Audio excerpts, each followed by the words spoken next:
আজকের যে মূল বিষয়টা যেটা আলোচনা করতে চাইছি আপনার সাথে সেটা হচ্ছে উপদেষ্টা আসিফ মাহমুদ। উপদেষ্টা আসিফ মাহমুদ বলেছে জানুয়ারির ভিতরে সমস্ত সংসদে নির্বাচন হবে বিভিন্ন শিক্ষা প্রতিষ্ঠানে। আমরা মনে করি গণতান্ত্রিক চর্চার শুরুটাও সেই ক্যাম্পাসগুলো থেকে হওয়া উচিত যেই ক্যাম্পাসগুলো থেকে ফ্যাসিবাদ পতনের আন্দোলনের শুরু হয়েছিল। জানুয়ারি ফেব্রুয়ারির মধ্যেই সকল ক্যাম্পাসগুলোতে ছাত্র সংসদ নির্বাচন দেওয়ার ব্যাপারে আমি ক্যাবিনেটে আলোচনা উত্থাপন করব। এটা কেন করছে? এজন্য করছে যে এখানে একটি আলটিমেট প্ল্যান আছে, next 1 year plan, 2 years plan, এরকম প্ল্যান আছে। প্ল্যানটা হচ্ছে ছাত্রলীগ এবং ছাত্র দলকে বিভিন্ন বিশ্ববিদ্যালয় থেকে একেবারে অকার্যকর করে ফেলা।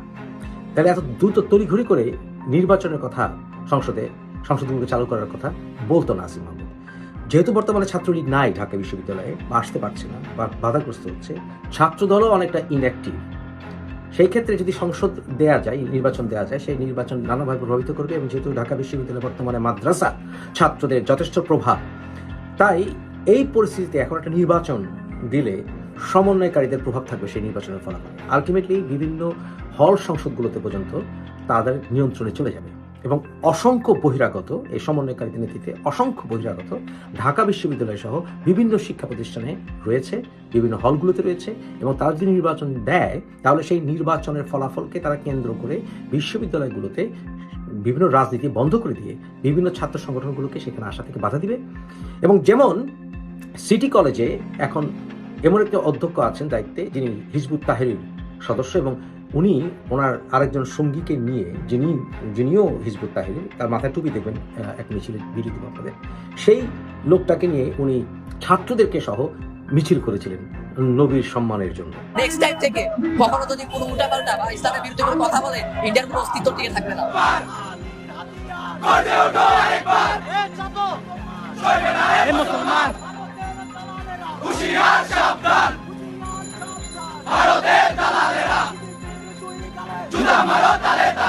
এর আগে একটি পর্বে আপনাদেরকে আমি দেখিয়েছি যে সিটি কলেজের যিনি বর্তমানে ভারপ্রাপ্ত অধ্যক্ষ, উনি ইঞ্জিনিয়ারিং ইনস্টিটিউশনে খেলাফতি বক্তৃতায় অংশগ্রহণ করেছিলেন এবং সেখানে হিজবুত তাহরির সদস্যরা উপস্থিত ছিল। তার প্রমাণ আপনাদেরকে আমি গত 2 দিন আগে দিয়েছি। এই শিক্ষককেও আপনি আবার ওই ভিডিওতে দেখতে পাচ্ছেন এবং তার পাশে যাকে দেখতে পাচ্ছেন উনি ফকির মোহাম্মদ শহীদ। ফকির মোহাম্মদ শহীদ উনিও ঢাকা সিটি কলেজের উনি একজন অধ্যাপক এবং ওনার পুরো ফেসবুক স্ট্যাটাস জুড়ে খেলাফতি এবং হিজবুত তাহরির মার্কা পোস্ট ভরা। এবং আমি জানতে পেরেছি যে সিটি কলেজে তো হিজবুত তাহরির এবং ইসলামিক মৌলবাদী কার্যকলাপ, রাজনৈতিক কার্যকলাপ চলছে, তার নেতৃত্ব দিচ্ছেন এই ফকির মোহাম্মদ শহীদ এবং তার পাশে এই অধ্যক্ষ। তারা এখন সেখানে কোনো রাজনৈতিক কর্মকাণ্ড চান না বলে প্রচার করছেন, অর্থাৎ দলীয় রাজনীতি বন্ধ করে ইসলাম রক্ষার নামে মৌলবাদী ইসলামী সাংগঠনিক কাজ ওনারা চালিয়ে যাওয়ার লাইসেন্স দাবি করছেন। কিন্তু নবীর সম্মানের জন্য তাকে মিছিল করা, এটা আপনি বলতে পারেন এটা ইসলামিক কর্তব্য, কিন্তু কথা হচ্ছে ব্যাপারটা তো সেখানে না। সে একটি রাজনৈতিক দলের অনুপ্রেরণায় মিছিলটি করেছে। তাদের যে কোনো ধর্মভিত্তিক রাজনৈতিক ইস্যুকে তারা ধর্মীয় কাজ হিসেবে প্রচার করবে। এইভাবে তারা পরোক্ষভাবে রাজনীতি করবে এবং বলবে এখানে অন্য কোনো দল দেশীয় রাজনীতি বা জাতীয় রাজনীতি করতে পারবে না। এইভাবে তারা শিক্ষা প্রতিষ্ঠানগুলোকে দখল করার কাজ শুরু করেছে।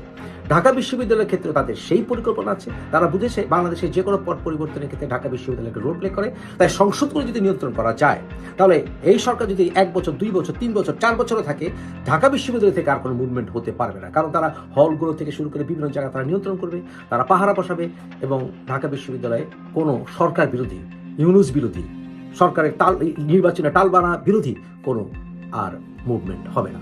That's the plan this Asif Mahmud has taken. সকল ছাত্র সংগঠনগুলোকে এখন বলতে হবে যে বর্তমানে বিভিন্ন বিশ্ববিদ্যালয় বা শিক্ষা প্রতিষ্ঠানগুলোতে সংসদ নির্বাচন দেওয়ার মতো পরিবেশ নেই। মুক্ত পরিবেশ যতক্ষণ ফিরে না আসবে বা যতক্ষণ পর্যন্ত সমন্বয়কারীদের ভূত না তাড়ানো হবে, যতক্ষণ পর্যন্ত বিভিন্ন রাজনৈতিক দলের ছাত্র সংগঠনগুলো বিশ্ববিদ্যালয়গুলোতে ফিরে না আসবে, ততক্ষণ পর্যন্ত কোনো সংসদ নির্বাচন দেয়া যাবে না।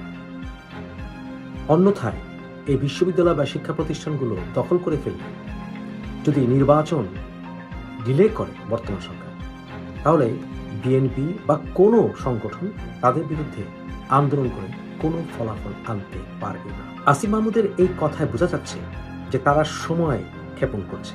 তাদের টার্গেট হচ্ছে তারা রাজনৈতিক দল দাঁড় করাবে যতক্ষণ পর্যন্ত, সেটা 1 বছর 2 বছর 3 বছর যতক্ষণ লাগুক না কেন, যতক্ষণ পর্যন্ত তারা রাজনৈতিক দল গঠন না করবে বা জোট গঠন না করবে এবং যতক্ষণ পর্যন্ত বিএনপিকে দুর্বল না করতে পারবে ততক্ষণ পর্যন্ত তারা নির্বাচন দেবে না। এই আঘাত মোকাবেলা করার জন্য, এই অভ্যুত্থানকে বাঁচিয়ে রাখার জন্য আমাদেরকে একটি প্ল্যাটফর্মে এসে ঐক্যবদ্ধ থাকা প্রয়োজন। এই জায়গা থেকে জাতীয় নাগরিক কমিটি নাগরিকদের গুছানোর যে কাজটি, সেই কাজটি পুরো বাংলাদেশ ব্যাপী করছে।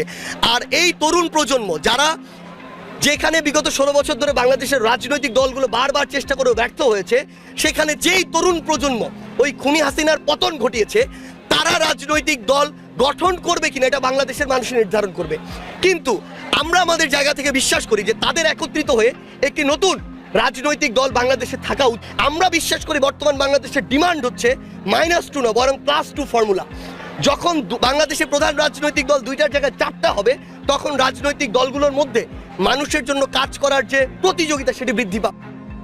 America, Bharat, Canada, England, Australia, এই সকল দেশগুলোতে অনেক রাজনৈতিক দল থাকলেও বড় দল কিন্তু দুটোই।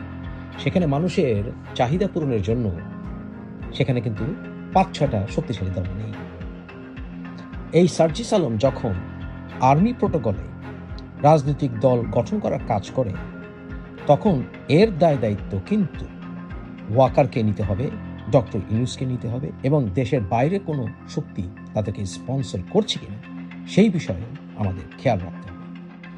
পশ্চিমা সরকারগুলোর টার্গেট হচ্ছে যে কোনোভাবেই হোক বাংলাদেশে কোনো রাজনৈতিক দল গড়তে পারবে না যেই রাজনৈতিক দলগুলো পশ্চিমা সরকার, বিশেষ করে আমেরিকার বিরোধিতা করবে।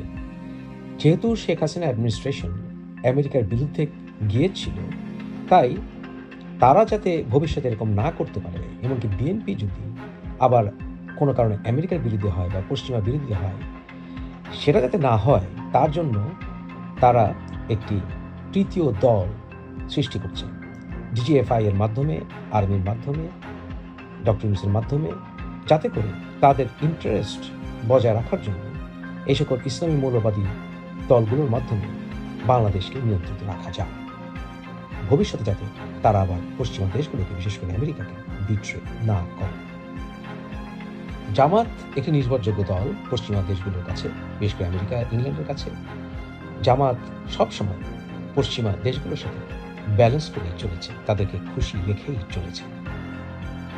সরাসরি বাংলাদেশের লোকেরা জামাতকে ভোট দেবে না, তাই জামাতের সঙ্গে লিয়াজো রেখে অন্যান্য দলগুলোকে ব্যালেন্সে নিয়ে আসতে হবে, যারা আপাতভাবে মনে হবে যে তারা যেন অনেকটা সেকুলার, কিন্তু জামাত তাদেরকে পাশে রেখে রাজনীতি করবে। এখন তুরুপে তাস জামাতের হাতে। জামাত বিএনপির সাথে গেলে বিএনপি, জামাত যদি এই হিজবুত তাহরির বা এই সকল সমন্বয়কারীদের পক্ষে আসে, তারাই ক্ষমতায় যাওয়ার পরিকল্পনা করবে। তাই এই বিষয়টিকে খুব শক্তভাবে বিরোধিতা করতে হবে বাংলাদেশের সকল রাজনৈতিক দলগুলোকে। তাদেরকে কিছু হলেই ভয় দেখায়, নিষিদ্ধ করে দেবো, এটা করবো, সেটা করবো, সেই বিষয়টিকে সামনে নিয়ে আসবে, তাদের পরিকল্পনাগুলো সামনে বেরিয়ে আসবে। যেমন আমরা দেখবো যদি আপনারা এই বিষয়ে কথা বলেন যে বর্তমানে সংসদগুলোতে নির্বাচন দেওয়া যাবে না, যদি ছাত্রদল এই কথা বলে, দেখবেন যে সাথে সাথে তারা তারেক রহমান এবং অন্যান্য রাজনৈতিক নেতাদেরকে তার সমালোচনা শুরু করবে। হাসনাত আব্দুল্লাহ, সার্জিস আলম, তারা অলরেডি বিভিন্নভাবে প্রচার করা শুরু করেছে যে দেশে আরও রাজনৈতিক দল দরকার, অর্থাৎ তারা নিজেদের রাজনৈতিক দল গঠন করার প্রয়োজনীয়তার প্ল্যাটফর্ম তারা তৈরি করছে। হাসনাত আব্দুল্লাহ, সার্জিস আলম এবং তাদের সঙ্গে আরও যারা ক্লোজ আছে, এদের দিকে লক্ষ্য রাখুন। এদেরকে ঢাকা বিশ্ববিদ্যালয়ে আনওয়ান্টেড ঘোষণা করতে হবে, যে তারা ঢাকা বিশ্ববিদ্যালয়ের ছাত্রদের উপরে প্রভাব বিস্তার করতে পারবে না। তারা তাদের বিভিন্ন যারা চামচা আছে বা তাদের যারা শাগরেদ আছে, তাদেরকে নানানভাবে তারা ঢাকা বিশ্ববিদ্যালয়ে সেট করেছে। তাই এই হাসনাত আব্দুল্লাহ, সার্জিস আলম, তারা যে আসলে সরকার পার্টি তা না বোঝানোর জন্য তারা এখন আবার আসিফ মাহমুদ এবং নাহিদের বিরোধিতা করে বা সরকার ইউনূসের বিরোধিতা করে, যাতে করে এদেরকে বিরোধী দল হিসাবে ঢাকা বিশ্ববিদ্যালয় সহ বিভিন্ন বিশ্ববিদ্যালয়ের ছাত্ররা গ্রহণ করে। এরা তো সরকার পার্টি না, কিন্তু আসলে তারা সরকার পার্টি। এদের প্রভাব মুক্ত না করতে পারলে কোনো সংসদীয় নির্বাচন শিক্ষা প্রতিষ্ঠানগুলোতে হতে পারবে না। এই মুভমেন্ট আপনাদেরকে চাঙ্গা রাখতে হবে। এবং তারা হচ্ছে ক্যামেলিয়ন, গিরগিটির মতো, তারা চেহারা চেঞ্জ করে যাতে আপনি ধরতে না পারেন। তারা এই গণতান্ত্রিক অধিকার, এইটা সেটা হাজারটা নাম দিয়ে তারা আসলে টার্গেট একটাই, যে ঘুরে ফিরে যারা প্রতিষ্ঠিত রাজনৈতিক দল, বিএনপি বলুন, আওয়ামী লীগ বলুন, এদেরকে দূরে রাখতে হবে। দূরে রেখে তারা সব সেন্টারে এক, যেটা হচ্ছে খেলাফতের বিরুদ্ধে, যেটা তারা এখনো স্পষ্ট করছে না, কিন্তু ধীরে ধীরে বিভিন্ন শিক্ষা প্রতিষ্ঠানেরা দখল করা শুরু করেছে। শিক্ষকদের পাল্টে বা অ্যাডমিনিস্ট্রেশন পাল্টে তারা এগুলো দখল করছে, এবং বিভিন্ন ল এনফোর্সমেন্ট এজেন্সিগুলো তারা দখল করছে, যেমন পুলিশ প্রশাসন, বিভিন্ন অ্যাডমিনিস্ট্রেশন, বিচার বিভাগ, বিভিন্ন বিষয়ে তারা তাদের নিজস্ব লোকগুলো সেট করছে। সেই বিষয়ে আবার জামাতের কর্মীরা, নেতারা তাদেরকে সহায়তা করছে।